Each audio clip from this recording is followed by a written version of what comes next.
नमस्कार बंधुरा एसो गल्प शुनी बाई प्रकृतिलीना चैनेले आपनादेर स्वागत। केमन लागছে आमादेर गल्प? यदि भालो लेगे थाके बराबरेर मतन आबारो बोलबो लाइक शेयर एबं सबस्क्राइब करते भूलबेन ना एबं सेई संगे बेल आइकनटिकेও प्रेस करे राखबेन जाते गल्प पढ़ा शेष हওয়ার संगे संगेई तार खबर पौঁছে যায় आपनादेर काছে।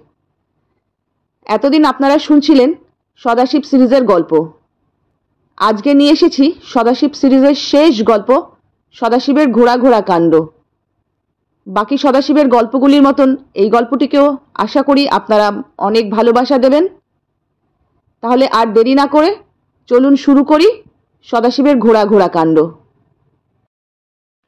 सदाशिव कुंकुके निये ग्राम थेके पालिये एसेछिलो एबं कुंकुके जिजाबाइয়ের हाथे सौंपे दिएछिलो। से काहिनी आगे बोलेছি। सदाशिवेर माथाय बुद्धि छिलो अनेक, किन्तु अहंकार एक फोटा छिलो ना। निजेर चेये परेर कथाई से बेशी भाबतो। तार निजेर जे कोनो योग्यता आछे ए कथा तार मनेई आसतो ना। ताई शिवाजी थेके आरम्भ करे सबाई ताके एत भालोबासतेन। ओदिके शिवाजी चाकन दुर्ग दखल करेछेन बटे, किन्तु से कतटुकु? सारा महाराष्ट्र देशे असंख्य दुर्ग आछे। प्रत्येक दुर्गेर मालिक स्वाधीनभावे थाकेन, केउ बा बीजापुर राज्येर अधीने थेके दुर्ग रक्षा करेन। शिवाजीर उद्देश्य महाराष्ट्र देशे जत दुर्ग आछे सब निजेर दखले एने एकच्छत्र राज्य स्थापन करबेन। समस्त माराठा जाति एक हबे, स्वाधीन हबे, बाइरेर शत्रुर उपद्रव थेके मुक्त हबे। किन्तु ए काज तो सोजा काज नय, एकदिनेर काजও नय। शिवाजी कखनो छल चातुरीर द्वारा कखनो लड़ाई करे एकटिर पर एकटी दुर्ग अधिकार करछेन, किन्तु एखोनो अनेक दुर्ग बाकी। बला बाहुल्य सदाशिव सर्वदा तार संगे संगे आछे।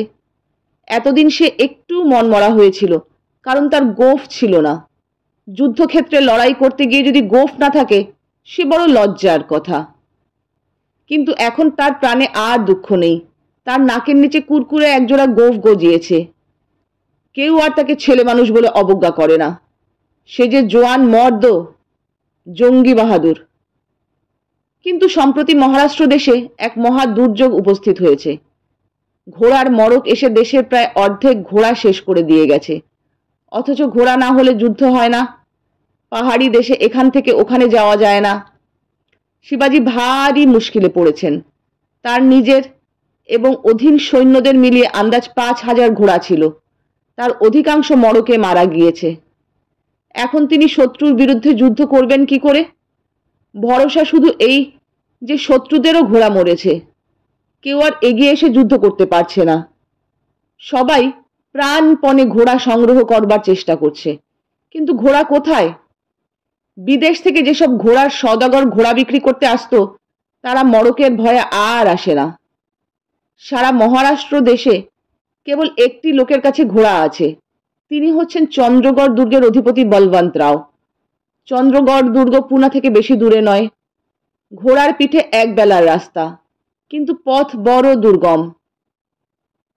কাতরাজ গিরি সংকটের গোলক ধাঁধার মধ্যে নিরালা দুর্গটি চুপচাপ বসে আছে। বাইরের সঙ্গে যোগাযোগ কম বলেই বোধহয় চন্দ্রগড় দুর্গে ঘোড়ার মরকের ছোঁয়াচ লাগেনি। বলবন্ত রাওয়ের 2000 ঘোড়া সব জ্যান্ত আছে।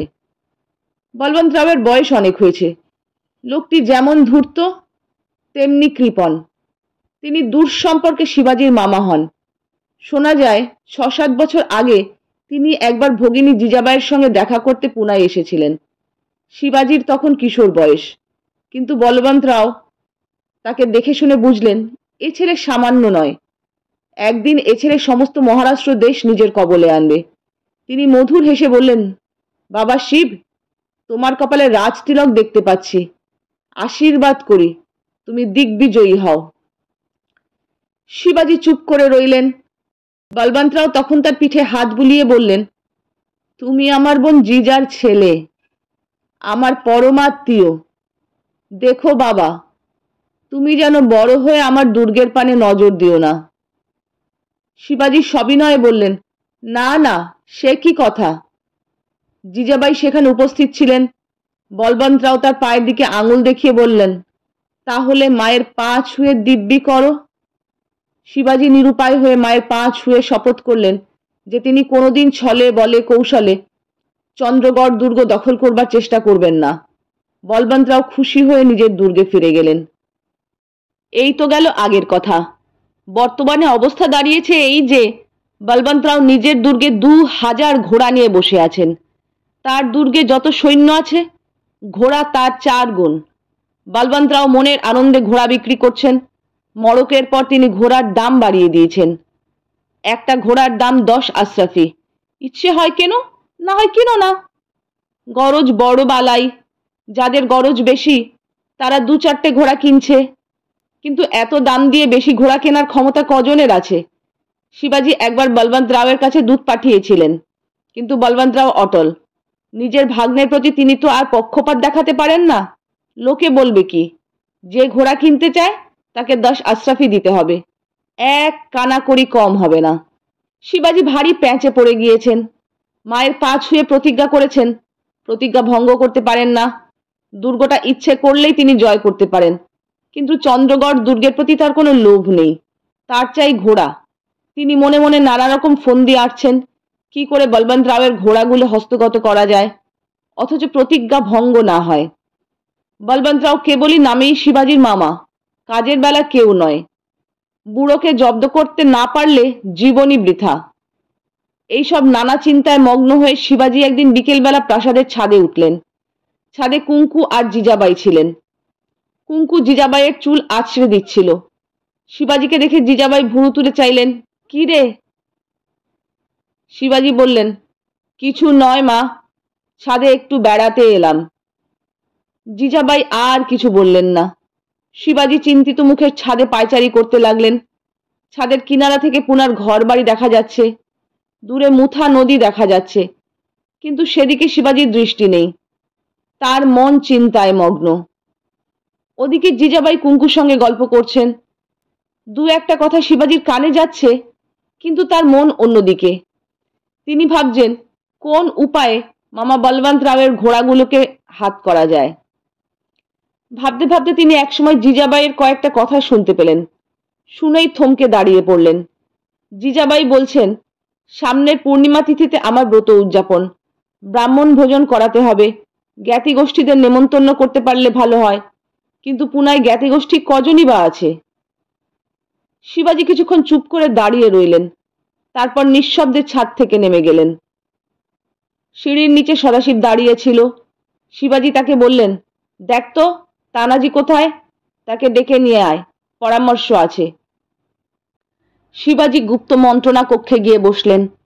ছোট ঘর, মেঝের ওপর জাজিম পাতা, কয়েকটা মোটা তাকিয়া ছড়ানো রয়েছে। শিবাজি একটি তাকিয়ায় হেলান দিয়ে বসে আপন মনে মৃদু মৃদু হাসতে লাগলেন। চমৎকার বুদ্ধি মাথায় এসেছে। কিছুক্ষণ পরে তানাজিকে নিয়ে সদাশিব এলো। তখন 3 জনে মুখোমুখি বসে মন্ত্রণা আরম্ভ করলেন। শিবাজি 2-4 কথায় তার মতলব খুলে বললেন। আগামী পূর্ণিমার দিন মায়ের ব্রত উদযাপন হবে। মায়ের ভারী দুঃখ, জ্ঞাতি গোষ্ঠী পুনায় বেশি নেই। তা আমি ঠিক করেছি চন্দ্রগড় দুর্গের লোক পাঠিয়ে মামা বলবন্ত রাওকে নেমন্তন্ন করব। দুর্গের সবাইকে নেমন্তন্ন করব। তারা অন্তত 300-400 লোক আসবে, ঘোড়ায় চড়ে আসবে। তার মানে 300-400 ঘোড়া, বুঝেছ? ওরা দুপুরবেলা এসে পৌঁছবে। সারাদিন খাওয়া দাওয়া হই হল্লা চলবে। সে রাত্রে ওরা ফিরে যেতে পারবে না, এখানেই রাত কাটাতে হবে। পরদিন সকালবেলা বলবন্ত রাও ঘুম থেকে উঠে দেখবেন সব ঘোড়া চুরি হয়ে গেছে। কেমন? তানাজি মহানন্দে হাঁটু চাপড়ে বললেন, বাহ বাহ, খাসা বুদ্ধি বার করেছ। যদি 300-400 ঘোড়া পাওয়া যায় তাই বা মন্দ কি? তা কাকে নেমন্তন্ন করতে পাঠাচ্ছ? শিবাজি বললেন, সদাশিবকে, সঙ্গে পুরুত মশাই যাবেন। শিবাজি জিজাবাইকে বললেন, মা, এবার খুব ঘটা করে তোমার ব্রত উদযাপন হবে। মা খুশি হলেন, বললেন, বেশ তো, তুই যা করবি তাই হবে। শিবাজি বললেন, চন্দ্রগড় দুর্গের সবাইকে নেমন্তন্ন করব। হাজার হোক বলবন্ত রাও তোমার দাদা, আমার মামা। তাকে এবং তার দুর্গের লোকদের নেমন্তন্ন না করলে ভালো দেখায় না। জিজাবাই মনে মনে হাসলেন। তা ভালো, কিন্তু দাদার দুর্গের পানে যেন নজর দিস নে, পা ছুঁয়ে দিব্যি করেছিস। শিবাজি জিভ কেটে বললেন, ছি ছি, সে কি কথা?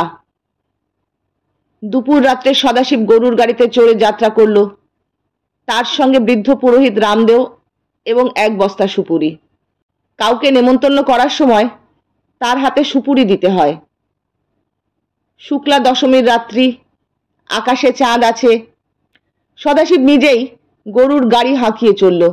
ঘোড়ায় না গিয়ে গরুতে যাওয়ার কারণ, প্রথমত সঙ্গে বৃদ্ধ রামদেও আছেন। মহারাষ্ট্র দেশে যদিও সকলেই ঘোড়ায় চড়তে জানে, তবুও পুরোহিত মশাইয়ের বয়স হয়েছে, এত দূর রাস্তা ঘোড়ার পিঠে যেতে তার কষ্ট হবে। দ্বিতীয়ত, মাত্র দুজন লোকের পক্ষে ঘোড়ায় চড়ে বাইরে যাওয়া নিরাপদ নয়। আজকাল চারিদিকে রাহাজানের দল ঘুরে বেড়াচ্ছে, সুবিধে পেলেই অসহায় পথিকদের ঘোড়া কেড়ে নিচ্ছে। মহারাষ্ট্র দেশে ঘোড়া সবচেয়ে দুর্মূল্য বস্তু হয়ে দাঁড়িয়েছে। সারা রাত সদাশিব উঁচু নিচু পাথুরে পথ দিয়ে গরুর গাড়ি চালালো। রামদেও গাড়িতে শুয়ে নিদ্রা দিলেন। রাত্রি শেষ হবার আগেই চাঁদ অস্ত গেল। সদাশিব তখন গাড়ি দাঁড় করালো। তারপর ভোর হওয়ার সঙ্গে সঙ্গে আবার চলল। তারা যখন চন্দ্রগড় দুর্গের সামনে উপস্থিত হলো, তখন বেলা প্রথম প্রহর পার হয়ে গিয়েছে। চন্দ্রগড় দুর্গটি খুব পুরনো, বোধহয় 300-400 বছর আগে তৈরি হয়েছিল। মস্ত বড় দুর্গ, বড় বড় পাথরের 20 হাত উঁচু প্রাকার দিয়ে ঘেরা। বলবন্তরাও দুর্গটিকে অটুট রেখেছেন, সর্বদা তার দেখাশোনা করেন। কোথাও প্রাকারের পাথর খসে গেলে তৎক্ষণাৎ মেরামত করান। তবুও প্রাকারের পাথরের খাঁজে খাঁজে গাছ গজিয়েছে। প্রাচীনতার চিহ্ন দুর্গটির গায়ে ছাপ মারা রয়েছে। সদাশিব দেখে শুনে নিজের মনে মন্তব্য করল, শিবাজির পক্ষে এ দুর্গ দখল করা মোটেই শক্ত নয়। কিন্তু রাজা যে মায়ের পা ছুঁয়ে দিব্যি করেছেন। সে একটা দীর্ঘ নিঃশ্বাস ফেলল। দুর্গের তোরণ দ্বার খোলা ছিল। সদাশিব গরুর গাড়ি সামনে নিয়ে গিয়ে দাঁড় করাতেই 3-4 জন লস্কর বেরিয়ে এলো। একজন জিজ্ঞেস করল, কি চাই? রামদেও গাড়ি থেকে নামলেন। সদাশিব সুপুরির বস্তা নিয়ে তার পাশে দাঁড়ালো। রামদেও বললেন, আমরা পুনা থেকে আসছি। আমি শিবাজির কুলপুরোহিত কিল্লাদার বলবন্ত রাওয়ের সঙ্গে দেখা করতে চাই। শিবাজির নাম এখন সকলেই জানেন। লস্করদের চোখে সম্ভ্রম ফুটে উঠল। একজন বলল, একটু দাঁড়ান, রাওকে খবর দিচ্ছি। লস্কর দুর্গের ভিতর চলে গেল। কিছুক্ষণ পরে ফিরে এসে বলল, আসতে আজ্ঞা হোক। রামদেও এবং সদাশিবকে নিয়ে লস্কররা দুর্গে প্রবেশ করল। দুর্গের একটি চাতালের ওপর গদি পাতা, তার ওপর বলবন্তরাও বসে আছেন। কয়েকজন অনুচর তাকে ঘিরে দাঁড়িয়ে আছে। একজন তালপাতার প্রকাণ্ড পাখা দিয়ে বাতাস করছে। বলবন্তরাওয়ের মুখখানি তাল তোবড়া বেগুন পোড়া গোছের, মাথার চুল কামানো, কিন্তু চোখ দুটি ভারী তীক্ষ্ণ। তিনি সন্দেহ ভরা চোখে রামদেব পানে চাইলেন। রামদেব হাত তুলে আশীর্বাদ করলেন। তারপর সদাশিবের ঝোলা থেকে 5টি সুপুরি নিয়ে বলবন্তরাওয়ের সামনে রাখলেন।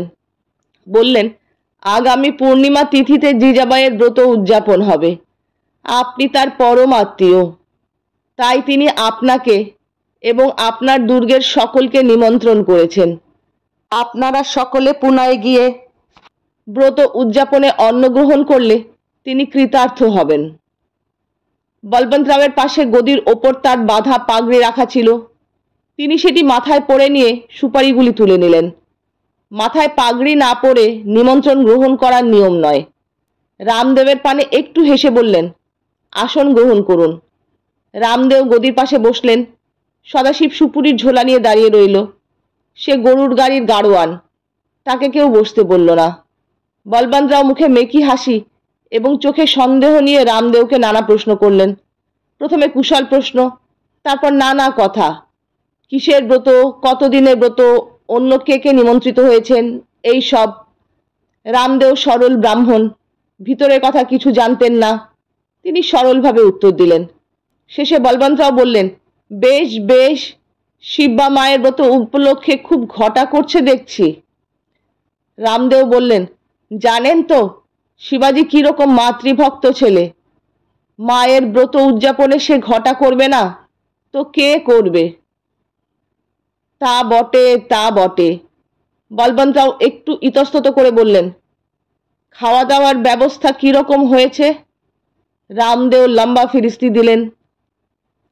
আম্বা মৌর চালের ভাত, আমটি সাম্বার, কোশাম্বি, পুরানপুরি, লাড্ডু, পেড়া, জিলিপি, দই, দুধ, পাক দহি বড়া, আরও কত কি। বলবন্তরাও কিপ্টে মানুষ, নিজের মাতৃশ্রাদ্ধে 5 জন ব্রাহ্মণ খাইয়েছিলেন। ফিরিস্তি শুনে তিনি প্রকাণ্ড হা করলেন। এত খরচ করবে শিবাজি মায়ের ব্রত উদযাপনে? আমার দুর্গেই তো 500 জোয়ান আছে, সবাইকে এত খাওয়াবে? রামদেও হেসে বললেন, তা খাওয়াবে বই কি, এ তো আর সামান্য ব্যাপার নয়, মায়ের ব্রত উদযাপন। ইতিমধ্যে দুর্গের অনেক লোক এসে চারিদিকে দাঁড়িয়েছিল। ভোজের ফিরিস্তি শুনে তাদের জিভে জল এলো। তারা সাধারণ সৈনিক, তাদের দৈনিক রসদ জোয়ারের রুটি আর ধনেপাতার চাটনি, এর বেশি তাদের ভাগ্যে বড় একটা জোটে না। শিবাজি তাদের নেমন্তন্ন করেছেন এবং রকমারি অন্ন ব্যঞ্জন, দধি, দুগ্ধ, মিষ্টান্ন খাওয়াবেন জেনে তারা উল্লসিত হয়ে উঠল। রামদেও বললেন, তাহলে আমি সকলকে নিমন্ত্রণ করি। করুন। বলবন্তরাও হাসি মুখে কথা বললেন বটে, কিন্তু তার মনটা সংশয় আচ্ছন্ন হয়ে রইল। শিবাজি অবশ্য শপথ ভাঙা করবে না, কিন্তু তার মতলবটা কি? নিশ্চয়ই অন্য কোনো মতলব আছে, নইলে এত লোককে কেউ কখনো নেমন্তন্ন করে খাওয়ায়? রামদেও উঠলেন, চারিদিকে ঘুরে ঘুরে সকলের হাতে সুপারি দিয়ে নেমন্তন্ন করলেন। দুর্গের ভিতরটা ছোটখাটো একটি শহরের মতো। রাস্তা আছে, বাজার আছে, পুকুর আছে। দুর্গের উত্তর দিকে ঘোড়াশালা, তার পাশে গোশালা। রামদেও যেমন ঘুরে ঘুরে নেমন্তন্ন করছেন, সদাশিবও সুপারির ঝোলা নিয়ে সঙ্গে আছে। সদাশিব বোকার মতন এদিক ওদিক তাকাচ্ছে, যেন এমন দৃশ্য সে আগে কখনো দেখেনি। তার দিকে কারুর দৃষ্টি নেই, কিন্তু সে সব কিছু দেখে নিচ্ছে। নিমন্ত্রণ সারা হতে বেলা দুপুর কেটে গেল। অপরাহ্নে রামদেও বলবন্তরাওকে বললেন, আমার কাজ শেষ হয়েছে, আমি তাহলে বিদায় নেই। জিজাবাইকে জানাবো যে পূর্ণিমার দিন মধ্যাহ্নে আপনি সদল বলে পুনায় উপস্থিত হবেন। হ্যাঁ হ্যাঁ, নিশ্চয় নিশ্চয়।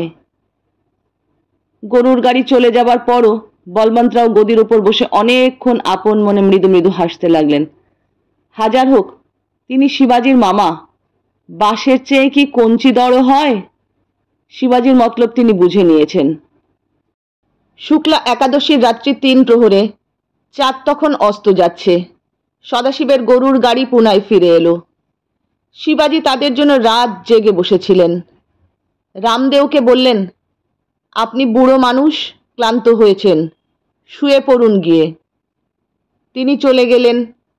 শিবাজি তখন সদাশিবকে সঙ্গে নিয়ে মন্ত্রণা কক্ষে গিয়ে বসলেন। প্রদীপের আলোয় খুঁটিয়ে খুঁটিয়ে সব খবর নিলেন। তার মুখে হাসি ফুটে উঠল। তিনি বললেন, জয় ভবানী, লক্ষণ ভালোই মনে হচ্ছে, কিন্তু তুই দুরাত্রি জেগে গরুর গাড়ি চালিয়েছিস।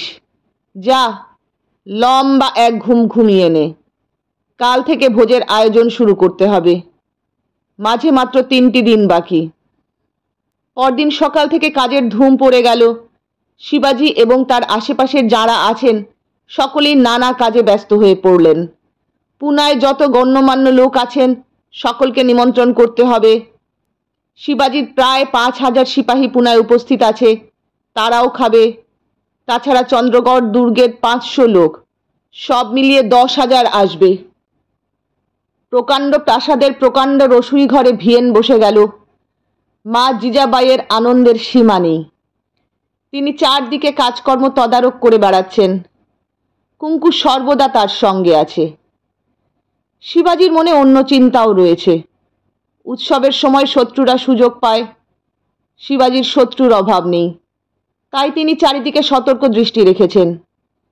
শিবাজির বন্ধু জেসাজির অধীন কয়েক দল লস্কর পুনায় চারধার টহল দিয়ে বেড়াচ্ছে।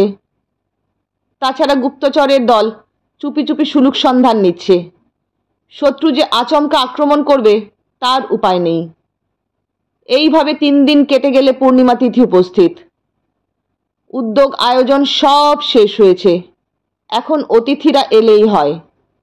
বিশেষত শিবাজির মন পড়ে আছে চন্দ্রগড়ের অতিথিদের দিকে।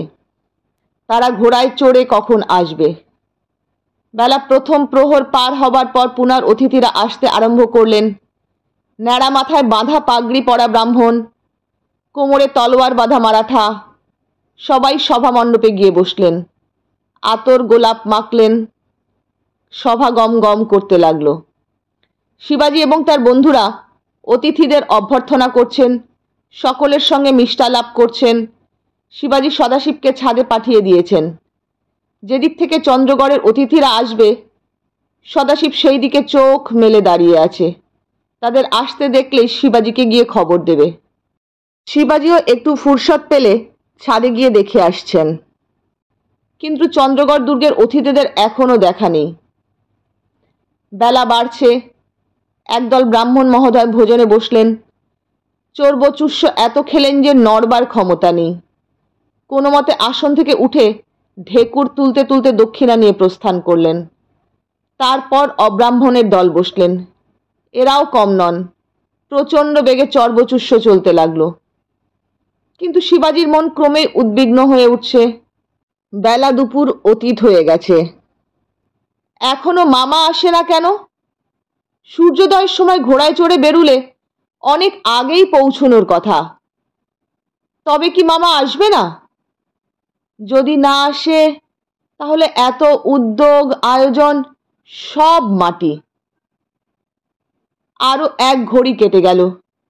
শিবাজি অতিথি ভোজনের দেখাশোনা করছেন আর মনে মনে ছটফট করছেন। এমন সময় দেখতে পেলেন সদাশিব সিঁড়ি দিয়ে হুড়মুড় করে নেমে আসছে। দূর থেকে চোখাচোখি হতেই সদাশিব দাঁড়িয়ে পড়ল। শিবাজি দেখলেন সদাশিবের চোখ গোল গোল হয়ে আছে, মুখে হাসি নেই। তিনি ভুরু তুলে নীরবে প্রশ্ন করলেন।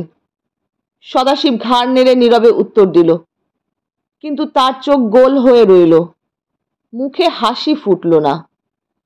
শিবাজি তখন অতিথিদের এড়িয়ে তার কাছে গেলেন। খাটো গলায় বললেন, কি রে? সদাশিব চুপি চুপি বলল, ওরা আসছে, কিন্তু কিন্তু কি? সদাশিব বলল, তুমি নিজের চোখে দেখবে এসো রাজা। শিবাজি সদাশিবের সঙ্গে ছাদে গেলেন। ছাদের কিনারায় দাঁড়িয়ে কত্রাস ঘাটের দিকে তাকিয়ে তার চক্ষু স্থির।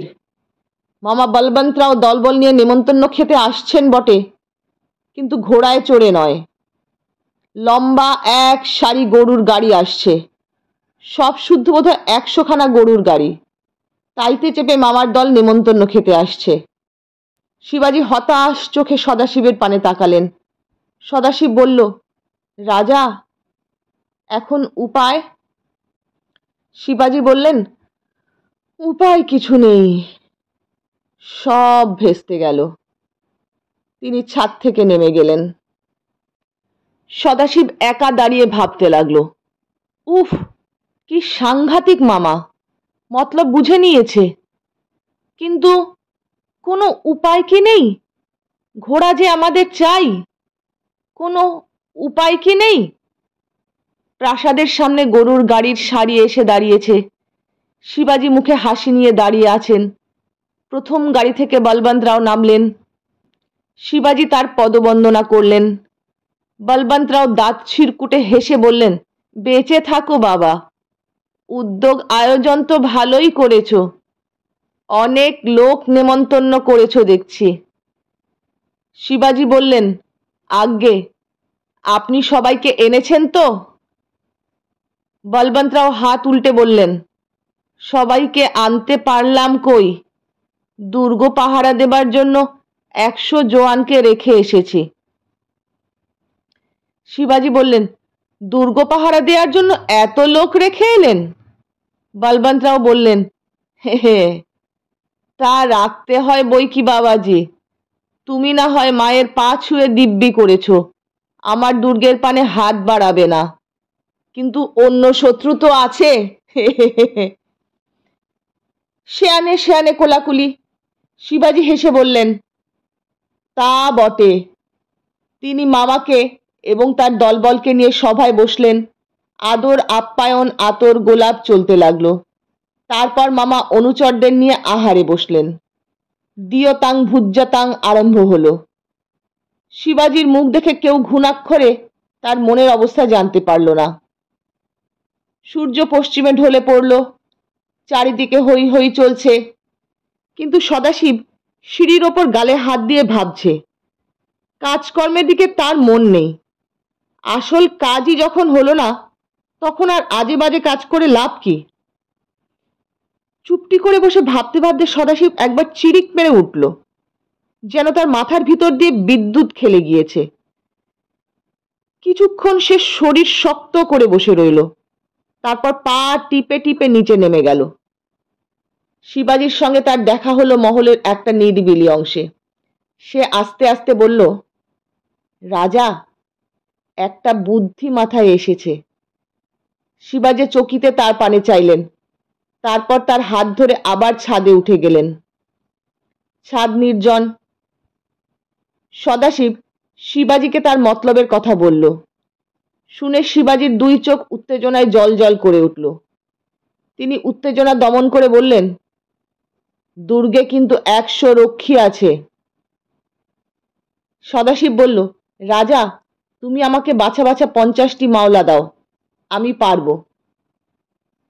শিবাজি সদাশিবের দুই কাঁধে হাত রেখে কম্পিত স্বরে বললেন, যদি পারিস সদাশিব, তাহলে কুঙ্কুর সঙ্গে তোর বিয়ে দেব।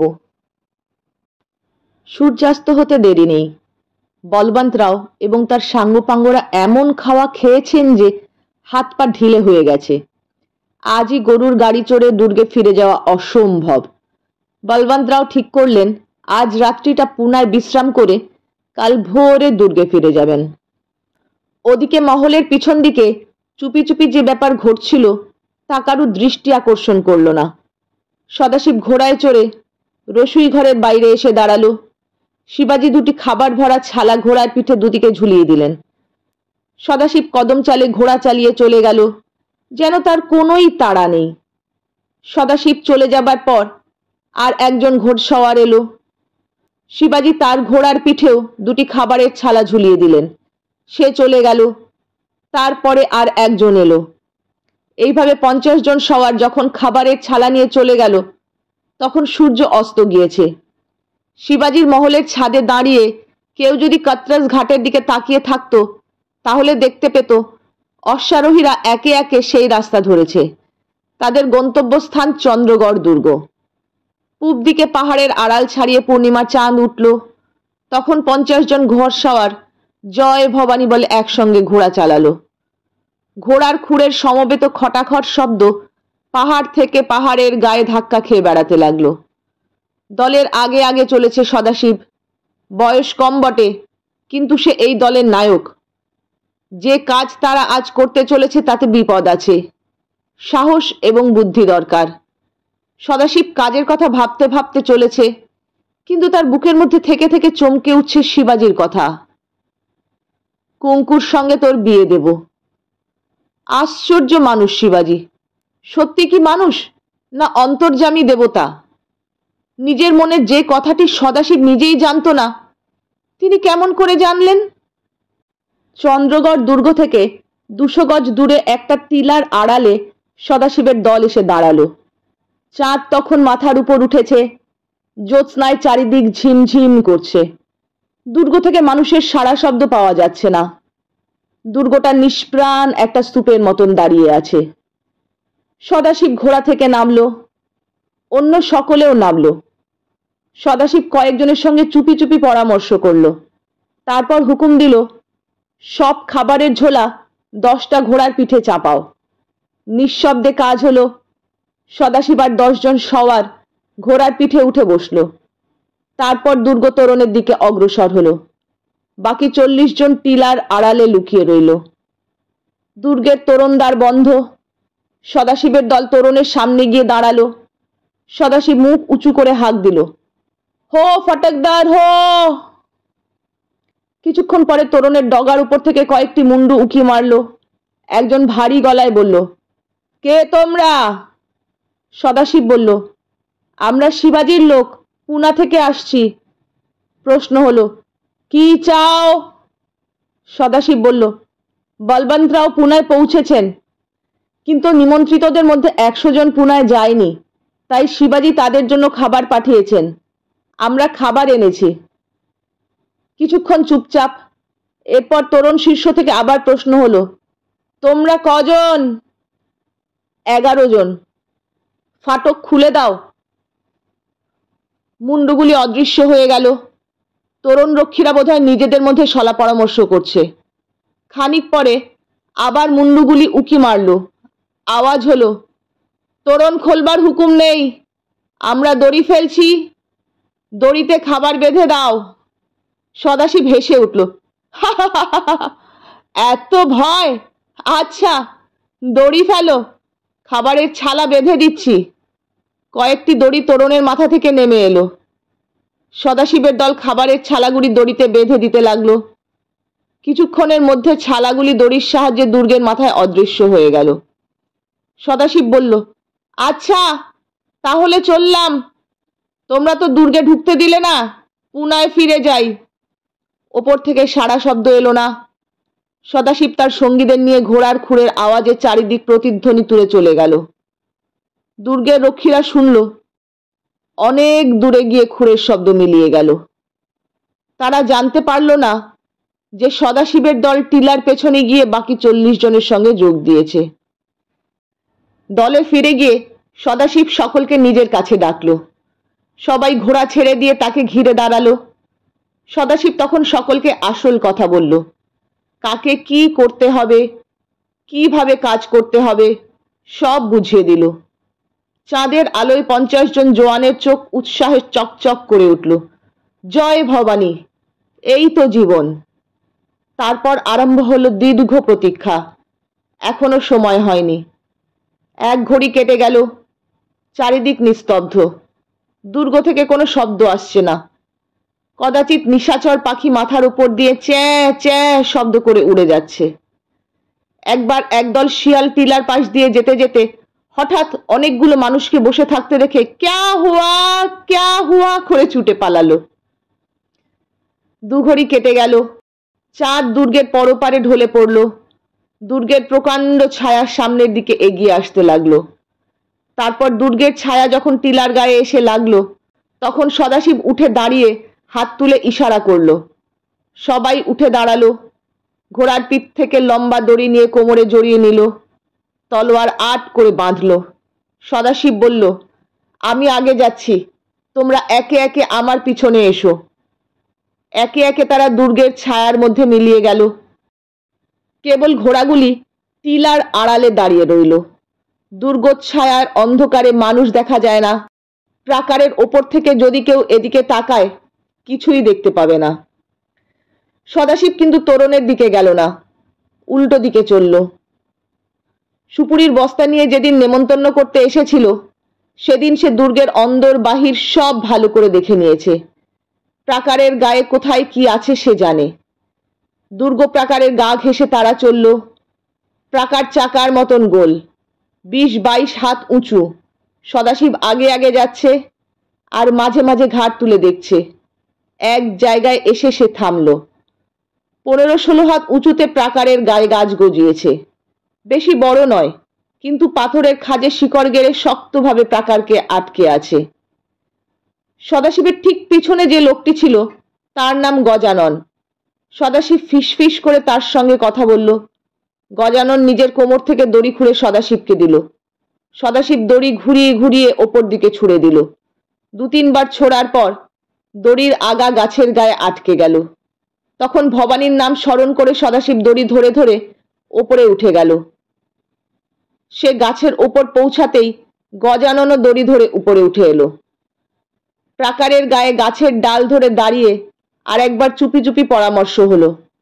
এখান থেকে প্রাকারের মাথা বেশি দূরে নয়, কিন্তু হাতের নাগালের বাইরে। গজানন লম্বা মানুষ। সে গাছের ডালে পা রেখে প্রাকারে ভর দিয়ে দাঁড়ালো। সদাশিব সাবধানে তার কাঁধে উঠল, উঁচু দিকে হাত বাড়ালো, কিন্তু তবুও প্রাকারের কিনারার নাগাল পেল না। আর একটু বাকি, আধ হাতেরও কম। সদাশিব তখন গজাননের মাথায় পা দিয়ে ডিঙ্গি মেরে ওপর দিকে হাত বাড়ালো। এবার প্রাকারের কিনারা তার নাগালের মধ্যে এসেছে। দুই বাহুর বলে শরীরটাকে ওপরের দিকে টেনে তুলে সদাশিব প্রাকারের উপরে উঠে বসল। প্রাকারের ওপরে বসে সদাশিব সন্তর্পণে চারিদিকে চাইল। কোথাও মানুষ নেই। কান খাড়া করে শুনল। আস্তাবলের দিক থেকে মাঝে মাঝে ঘোড়ার খুরের খটখট শব্দ আসছে, অন্য কোনো শব্দ নেই। সদাশিব তখন নিচের দিকে মুখ বাড়িয়ে হাত নেড়ে ইশারা করল। নিজের কোমর থেকে দড়ি খুলে নিচে ঝুলিয়ে দিল। অল্পক্ষণের মধ্যে সদাশিবের অনুচরেরা একে একে দড়ি ধরে ওপরে উঠে এলো। দুর্গের কেউ জানতে পারল না। পশ্চিম আকাশের চাঁদের মুখ ম্লান হয়ে গিয়েছে। চাঁদ অস্ত যেতে বেশি দেরি নেই। তবে একটা সুবিধা এই যে চাঁদ অস্ত যাওয়ার প্রায় সঙ্গে সঙ্গে সূর্যোদয় হবে। সদাশিব সঙ্গীদের বলল, এইবার আসল কাজ আরম্ভ। তোমরা এখানে বসে থাকো, আমি চট করে একবার দুর্গের হালচাল দেখে আসি। কোমর থেকে তলোয়ার বের করে সদাশিব হাতে নিল। তারপর ছায়ার মতো নিঃশব্দে অদৃশ্য হয়ে গেল। সঙ্গীরা বসে রইল। নড়নচড়ন নেই। অস্তমান চাঁদের আবছায়া আলোয় তাদের দেখে বোঝা যায় না যে এতগুলো মানুষ পাশাপাশি বসে আছে। মনে হয় এক সারি কলসি প্রাকারের আলসের ধারে সাজানো রয়েছে। সে রাত্রে দুর্গের লোকেরা যখন অনেক খাবার পেল তখন তাদের মনে একটু সন্দেহ হয়েছিল, কি জানি শিবাজি যদি খাবারে বিষ মিশিয়ে থাকে। কিন্তু শেষ পর্যন্ত তারা লোভ সামলাতে পারেনি। এত ভালো খাবার তারা অনেক দিন খায়নি। একটু একটু করে চাখতে চাখতে তারা শেষ বরাবর সমস্ত খাবার সাবার করে দিয়েছিল। খাবারে অবশ্য বিষ টিষ কিচ্ছু ছিল না, কিন্তু গুরুভোজন করলে শরীরে আলস্য আসে। ওরা পেট ভরে খেয়ে কিছুক্ষণ নিজেদের মধ্যে গাল গল্প করছিল, তারপর হাই তুলতে তুলতে ঘুমিয়ে পড়েছিল। সদাশিব পরিদর্শন করে ফিরে এসে সঙ্গীদের বলল, সবাই ঘুমোচ্ছে, কেউ জেগে নেই। এখন কি করতে হবে শোনো। বেশিরভাগ লোক যে যার কুঠুরিতে শুয়ে ঘুমোচ্ছে। আর দুর্গের মাঝখানে ওটার উপর শুয়ে ঘুমোচ্ছে 25-30 জন। গজানন, তোমরা 20 জন ওখানে গিয়ে তাদের ঘিরে দাঁড়িয়ে থাকো। যদি কারুর ঘুম ভাঙে দেখো যেন সে চিৎকার করতে না পারে। টিকারাম, তুমি 10 জন লোক নিয়ে যাও। কুঠুরিগুলোর বাইরে থেকে দড়ির শিকল তুলে দাও। যারা ভেতরে আছে তারা যেন বেরোতে না পারে। আমি বাকি লোক নিয়ে যাচ্ছি দুর্গের তোরণ খুলে দিতে। হুঁশিয়ার, নিঃশব্দে কাজ হওয়া চাই। সবাই তলোয়ার বার করো। তলোয়ার হাতে নিয়ে 3 দল 3 দিকে চলল। কারুর মুখে কথা নেই, কারুর পায়ে শব্দ নেই, যেন ছায়াবাজির খেলা। সদাশিব তার দল নিয়ে তোরণে গিয়ে দেখল 4 জন তোরণ প্রহরী কপাটে ঠেস দিয়ে দিব্যি আরামে ঘুমোচ্ছে। তারা মধ্যরাত্রি পর্যন্ত জেগেছিল, কিন্তু শিবাজির দল পুনায় ফিরে গিয়েছে। অন্য কোনো শত্রুও কাছাকাছি নেই, সুতরাং জেগে থাকার কোনো মানে হয় না। তাই তারা নিশ্চিন্ত মনে ঘুমিয়ে পড়েছিল। মুহূর্ত মধ্যে 4 জন প্রহরীর মুখ এবং হাত পা বেঁধে ফেলা হলো। তারা একটা কথাও বলতে পারল না, কেবল ফ্যাল ফ্যাল করে চেয়ে রইল। তাদের এক পাশে শুয়ে রেখে সদাশিবের দল দুর্গের কপাট খুলতে আরম্ভ করলো। প্রকাণ্ড ভারী হুড়কো খুলে আস্তে আস্তে কপাট খুলতে হবে, বেশি শব্দ করা চলবে না। কপাট খোলার ঘর ঘর শব্দে ঘুমন্ত ব্যক্তিদের ঘুম ভেঙে যেতে পারে। শেষ পর্যন্ত কপাট খুলল, বেশি শব্দ হলো না। তবুও ওটায় যারা শুয়েছিল তাদের মধ্যে একজনের ঘুম ভেঙে গিয়েছিল। সে চোখ রগড়ে উঠে বসল। সঙ্গে সঙ্গে তার বুকে তলোয়ারের নখ বিঁধল। কানের কাছে শব্দ হলো, চুপ, কথা বলেছ কি মরেছ। লোকটা কিছুক্ষণ হাঁ করে রইল, তারপর আবার শুয়ে পড়ল। যন্ত্রের মতন কাজ হচ্ছে, শব্দহীন যন্ত্র। যারা কুঠুরিগুলো বন্ধ করতে গিয়েছিল তারা সমস্ত কুঠুরির দড়ির শিকল তুলে দিয়েছে। যারা ভিতরে ছিল তারা জানতেও পারেনি। তাদের যখন ঘুম ভাঙবে, তারা যখন বাইরে আসতে চাইবে, তখন দেখবে বাইরে থেকে দরজা বন্ধ। তোরণ দ্বার খুলে দিয়ে সদাশিব সেখানে 5 জন পাহারাদার দাঁড় করিয়ে বাকি লোকদের নিয়ে আস্তাবলের দিকে চলল। এবার আসল কাজ, ঘোড়া পাচার করতে হবে। ওদিক থেকে টিকারামের দল কাজ শেষ করে আস্তাবলে হাজির হয়েছে। কেবল গজাননের দল ওটার উপর ঘুমন্ত মানুষগুলোকে আগলে আছে। প্রকাণ্ড ছাউনির মতো আস্তাবল, তাতে 2000 ঘোড়া। ঘেরা জায়গায় ঘোড়াগুলো ছাড়া আছে, কেউ বসে আছে, কেউ বা দাঁড়িয়ে আছে। মানুষ দেখে তাদের মধ্যে কেউ কেউ গলার মধ্যে মিহি সুরে চিহি করল। অবিলম্বে কাজ আরম্ভ হয়ে গেল। সদাশিব দাঁড়িয়ে তদারক করতে লাগলো। বাকি লোক প্রত্যেকে 2টো ঘোড়ার গলায় দড়ি পরিয়ে দুর্গের বাইরে রেখে ফিরে আসতে লাগলো। এ কাজ অবশ্য নিঃশব্দে হয় না, ঘোড়ার খুরের শব্দ বন্ধ করা অসম্ভব। ওটায় যারা ঘুমাচ্ছিল তারা জেগে উঠল, কিন্তু তারা নিরস্ত্র। তাদের ঘিরে খোলা তলোয়ার হাতে শত্রু দাঁড়িয়ে আছে। এ অবস্থায় বুক চাপড়ানো ছাড়া আর কিছু করবার নেই। যারা কুঠুরির মধ্যে বন্ধ হয়েছিল তারা দৌড়ে ধাক্কা দিয়ে চেঁচামেচি করছিল, কিন্তু বেরোবে কি করে? 2000 ঘোড়া চন্দ্রগড় দুর্গের বাইরে চালান দিয়ে সদাশিবের দল যখন দুর্গ থেকে বেরুলো, তখন পূবের আকাশ ফর্সা হয়ে গেছে। টিলার কাছে ফিরে গিয়ে তারা নিজের নিজের ঘোড়ায় চড়ল। তারপর চোরাই ঘোড়াগুলোকে ঘিরে পুনার দিকে তাড়িয়ে নিয়ে চলল। সদাশিব বুক ভরা আনন্দ নিয়ে ভাবতে লাগলো, শিবাজি যে কাজের ভার দিয়েছিলেন তা সিদ্ধ হয়েছে।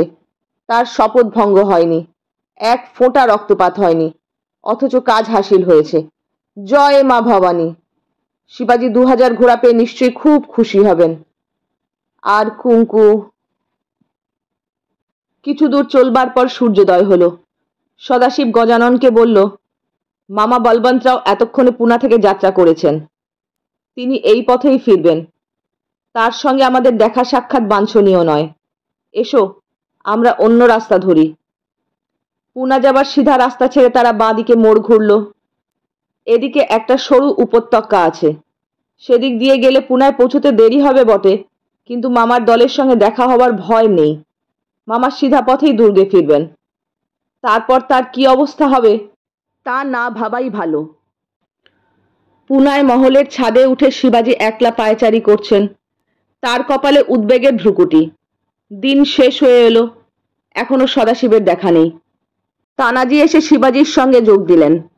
শিবাজির মুখ দেখে বললেন, ভাবছ কেন? সদাশিব খলিফা ছেলে, সে কাজ ফতে না করে ফিরবে না। শিবাজি বললেন, তা তো জানি, আজ পর্যন্ত কোনো কাজে সে নিষ্ফল হয়নি, কিন্তু হাজার হোক, ছেলে মানুষ তো।